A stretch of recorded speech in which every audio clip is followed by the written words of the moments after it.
التائبون العابدون الحامدون، اللہ نے فرمایا ہمارے نیک بندوں کی ایک صفت یہ ہے کہ اللہ کی تعریفیں بہت کرتے ہیں، وہ بات بات پہ اللہ کی تعریف. پہلے آپ کو پتہ ہے جب بھی کسی غریب سے غریب آدمی سے بھی آپ خیریت پوچھتے تھے وہ کہتے تھے اللہ کا بہت فضل ہے، یہ اللہ کی تعریف ہو رہی ہے نا. پھر بعد میں اپنے دکھڑے بھی سناتا تھا کہ جیب کٹ گئی، یہ ہو گیا وغیرہ وغیرہ. شروع میں کیا بھائی اللہ کا بہت فضل. اب آہستہ آہستہ یہ رواج آتا جا رہا ہے، بات ہی شکایتوں سے شروع، اور بھائی کیسے حالات چل رہے ہیں، اب کیا کریں، سمجھ رہے ہیں نا. اب چھوڑا بچے میں ہیں بس، مرے نہیں بس، یہ شکر کرو. ڈپریشن سے میرا تو دماغ کی رگ پڑ جائے. یہ باتیں چل رہی ہوتی ہیں. تو اللہ کہتے ہیں ہمارے نیک بندے الحامدون، اللہ کی تعریف بہت زیادہ کرتے ہیں.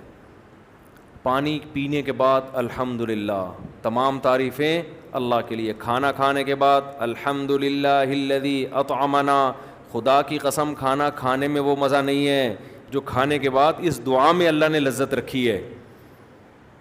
تمام تعریفیں. دیکھو غیر مسلم کھاتا ہے آپ کو تھینک یو کہے گا، بنانے والے کا شکر ادا نہیں کرے گا. وہ برگر کھائے گا جس نے کھلایا اس کو تھینک یو کہہ دے گا، حالانکہ پیسے بھی دے رہا ہے اس کو، تھینک یو کی ضرورت ہی نہیں ہے. وہ بھی اس کو تھینک یو اور یہ بھی اس کو تھینک یو. تھینک یو کا تبادلہ ہو رہا ہے. اس نے پیسے دیے، کوئی احسان نہیں کیا، پیسے دے دیے نا، بدلہ دے دیا احسان کا، اور اس نے پیسوں کے بدلے میں اس کو برگر دے دیا. تھینک یو بنتا ہے، پھر بھی تکلف میں تھینک یو. اور جس کا بنتا ہے تھینک یو اس کا کوئی تذکرہ غیر مسلم کی زبان پہ نہیں ہوتا. ما کان لکم ان تنبتوا شجرہا، قرآن کہتا ہے یہ ان درختوں کو تمہارے ہاتھوں نے تھوڑی بنایا ہے. یہ جو برگر آپ کھا کے برگر جیسے بن رہے ہو، یہ گندم تو اللہ نے پیدا کی ہے، یہ تو اس نے پیدا کی اپنی طاقت اور قدرت سے. ما کان لکم، تمہارے بس میں نہیں تھا. وہ پیاز جو اس میں ڈلا ہے وہ اللہ نے پیدا کیا. ایک ایک چیز، گوشت اللہ نے بنایا، ہر چیز. مجھے نہیں پتا برگر میں آج کل کیا کیا ڈل رہا ہے، جو چیزیں ہیں ہو سکتا ہے لوگ اس پہ بھی کمنٹس کرتے ہیں کہ اس کو پورا برگر بھی 3 پارٹس بتائے برگر کے، جو اہم چیز تھی وہ تو بتائی نہیں.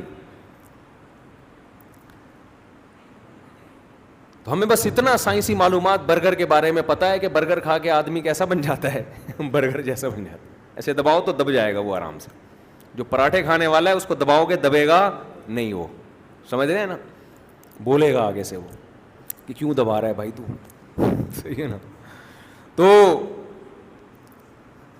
ما کان لکم ان تنبتوا شجرہا، اللہ کہتے ہیں یہ میرا شکر نہیں ادا کرتے. تو مسلمان جب کھانا کھاتا ہے تو مسلمان کو کھانے میں وہ مزہ نہیں آتا جو یہ دعا میں آتا ہے. الحمدللہ الذی، تمام تعریفیں اس اللہ کے لیے ہیں.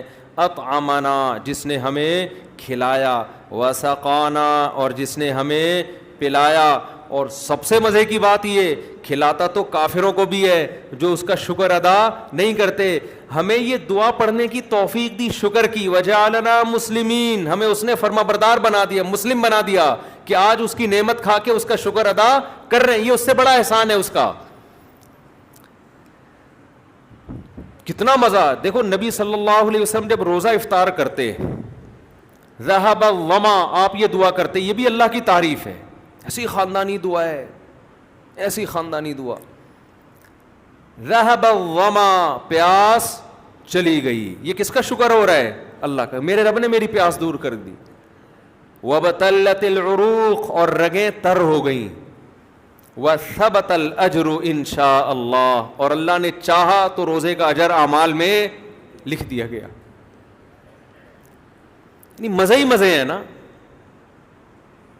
یا تو یہ ہوتا اللہ کہتے روزے کا اجر جب لکھوں گا جب پیاس کنٹینیو رہے تیری، یہ بجھانے کی تجھے اجازت نہیں ہے، پھر روزے کا اجر لکھوں گا. ابھی تو نے کھا لیا نا، اب کیا، اب تو مزے ہو گئے نا تیرے. بلکہ روزے دار کو جو کھانے میں مزہ آتا ہے وہ تو عام آدمی کو آتا بھی نہیں ہے. للصائم فرحتان، حدیث میں آتا ہے روزے دار کے لیے 2 خوشیاں ہیں. ایک خوشی عند الافطار، جب وہ کیا کرتا ہے افطار، اور ایک خوشی قیامت میں جب اجر ملے گا. اور یہ جو روزے میں افطار کی خوشی ہے, یہ خوشی بھوکے جو بھوک کی حالت میں کوئی غیر مسلم کھانا کھائے اسے وہ خوشی نہیں ہوتی, کیونکہ یہاں بھی دو خوشیاں مل رہی ہوتی ہیں. یہ صرف کھانے کی خوشی نہیں ہوتی کہ پکوڑے کھا رہا ہوں, سموسے کھا رہا ہوں, کھجور کھا رہا ہوں. یہ خوشی اس بات پہ ہوتی ہے کہ یہ کھا بھی کس کے حکم پہ رہا ہوں, اللہ. اب وہ مجھے کھاتا دیکھ کے خوش ہو رہا ہے. جس کا اللہ سے جتنا گہرا تعلق ہوگا اس کو افطار کی خوشی اتنی زیادہ ہوگی. تبھی تو میں وہ پشاور والے اپنے پٹھان دوست کا واقعہ سناتا ہوں نا, بڑا مزہ آتا ہے مجھے. وہ اتنا, اس نے جس درد سے یہ بات کہی تھی نا, ہم بیٹھے ہوئے کھانے پہ پشاور میں, ہمارے ایک پٹھان دوست, انہوں نے میری دعوت کی. دوست بھی نہیں تھے, بس ایسے ہی تعلق تھا, تو تھے بڑے مالدار. اب ہم دعوت پہ گئے تو بڑے چرغے پڑ گئے جو بھی ان کے ہوتے ہیں پٹھانوں کے, تو آپ کو پتہ ہے دمبے کھائے ہیں کبھی, پورے نا دمبے چربی کے ساتھ. اب وہ تھے بھی اچھے خاصے پیسے والے, عمر بھی ان کی زیادہ ہو چکی تھی. کئی لوگ بیٹھے ہوئے, ان کے چاچا ماما, بہت سارا بڑا خاندان نا, کیونکہ دادا کے بچے زیادہ تو خاندان کیا ہو گیا, بڑا. آج میں اعتراضات والی بات سن رہا تھا نا, ایک کلپ میرے کو, میں نے بتایا میرے اتنے بچے ہیں تو ماشاء اللہ سب کھا رہے ہیں پی رہے ہیں, یہ تو رزق تو اللہ دیتا ہے. اس پہ غیر مسلم نے ایک کمنٹ کیا نیگیٹو. اس نے نیگیٹو کمنٹ کیا کہ مسلمانوں کو دیکھو کیسے پاگل ہو گئے ہیں, اس پہ بھی ماشاء اللہ کہہ رہے ہیں, یہ اس پہ کیا کہہ رہے ہیں ماشاء اللہ. حالانکہ مولوی کیسی حماقت والی باتیں کر رہے ہیں, اس غربت کے دور میں اس کے اتنے بچے. جب اس غیر مسلم ایک نیگیٹو کمنٹ کیے تو پھر نیچے دھڑا دھڑ اس کی تائید میں نیگیٹو کمنٹس, پوری لائن لگی ہوئی نا نیگیٹو کمنٹس کی, کہ ان کو دیکھو, ان کو دیکھو, ان کو دیکھو, یہ کیسی باتیں کر رہے ہیں, پاگل ہو گیا, دماغ خراب ہو گیا. ایک نے جو بہت ہی پازیٹیو کمنٹس کیے, اس نے یہ کیا کہ بھائی تم پال سکتے ہو, ہر آدمی نہیں پال سکتا. بہت زیادہ یعنی احترام کہ آپ میں یہ اللہ نے صلاحیت دی, ہر آدمی نہیں پال سکتا. تو میں یہ سوچ رہا تھا دیکھو کیسا دماغ خراب کیا ہے نا, کہ جو چیز آپ کے لیے گفٹ تھی خدا کی طرف سے, یہب لمن یشاء, جو اللہ نے آپ کو گفٹ دی اولاد, اس کی کمی پہ کیا کر رہے ہیں, فخر, یعنی تحفے کم لو. ٹھیک ہے نا, وہی بہانے کہ پالیں گے کیسے اور یہ سب چیزیں, یہ بھی ٹاپک نہیں ہے. تو میں اس پہ یہ سوچ رہا تھا کہ کیسی ذہن سازی ہوئی ہے. تو کیا کہہ رہا تھا یار میں, آج سیٹنگ بھی تھوڑی آؤٹ ہوئی ہے. ہاں, تو وہ جو تھے نا کھانے میں ہم بیٹھے ہوئے,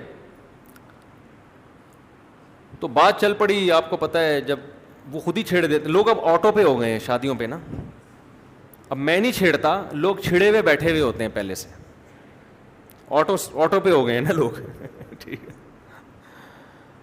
تو کہیں بات شروع ہو گئی, تو کسی نے کہا آپ کو اللہ نے اتنا پیسہ دیا, آپ نے شادیاں کیوں نہیں کی؟ تو وہ کہنے لگا کہ اللہ نے لذت صرف 2 چیزوں میں رکھی ہے. وہ اتنے درد سے اس نے یہ بات کہی نا, ایک اپنی راہ میں لڑنے میں اور ایک روزہ افطار کرنے میں. واقعی صحیح بات ہے. بھوک اور پیاس کے بعد اللہ کے لیے جب انسان روزہ افطار کرتا ہے اور آخر میں یہ دعا پڑھتا ہے, ذهب الظما وابتلت العروق وثبت الاجر ان شاء اللہ, یہ مزہ غیر مسلم کے پاس نہیں ہے. یہ آپشن اللہ نے, یہ لذت, یہ دعا کی لذت اللہ نے صرف مسلمان کو دی ہے. پیاس چلی گئی, رگیں تر ہو گئیں, اور اللہ کے ہاں میرا اجر لکھ دیا گیا. اللہ اس اجر کو ضائع تھوڑی کرے گا جو آپ نے کیا ہے. تو اللہ نے صفت بیان کی, بس میں بیان ختم کر رہا ہوں. الحامدون, کہ ہمارے نیک بندے ہماری تعریف بہت کثرت سے کرتے ہیں. تو اٹھتے بیٹھتے اپنے کلام کا حصہ بنا لیں اللہ کی تعریف. جنت میں بھی جنتی یہی کریں گے, بات بات پہ اللہ کی تعریف, بات بات پہ اللہ کی تعریف. تو عادت بنا لیں, جب کوئی پوچھے کیا حال ہے, بھائی اللہ کا بڑا فضل ہے, کیسے ہی حالات ہوں, کیسی طبیعت ہے, الحمدللہ اللہ کا فضل.